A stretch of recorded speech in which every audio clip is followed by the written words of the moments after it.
তোমার দুই বান্দা বান্দির মধ্যে বিবাহের কাজ সম্পন্ন। আয় রব্বুল আলামিন, তুমি এই বিবাহটাকে কবুল এবং মঞ্জুর করে নাও।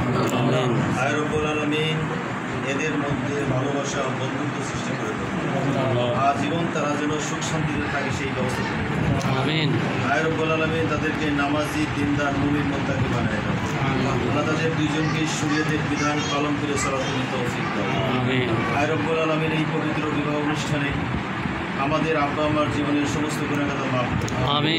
আল্লাহ বর বোনের পিতামাতাকেও তুমি মাফ করে দাও। আমাদের দাদা দাদি নানা নানি আত্মীয়স্বজনদেরকেও মাফ করে দাও। আল্লাহ বর বোনের দাদা দাদি নানা নানি আত্মীয়স্বজনদেরকে আল্লাহ মাফ করে দাও। আল্লাহ খাস করে কিয়ামতের দিন কঠিন মুসিবতের সময় আমাদের সবাইকে আরশের আজিমে অবস্থান করার তুমি তৌফিক। আয় রব্বুল আলামিন, খাস করে সর্বশেষ প্রার্থনা জানাই, আল্লাহ তুমি তাদেরকে হালাল রুজির ব্যবস্থা করো।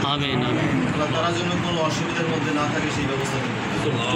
রব্বানা তাকাব্বাল মিন্না ইন্নাকা আনতাস সামিউল আলিম ওয়া তুব আলাইনা ইন্নাকা আনতাত তাওয়াবুর রহিম ওয়াবিজ আমরি ইলাল্লাহ ইন্নাল্লাহা বাসীরুম বিল ইবাদ লা ইলাহা ইল্লাল্লাহ মুহাম্মাদুর রাসূলুল্লাহ।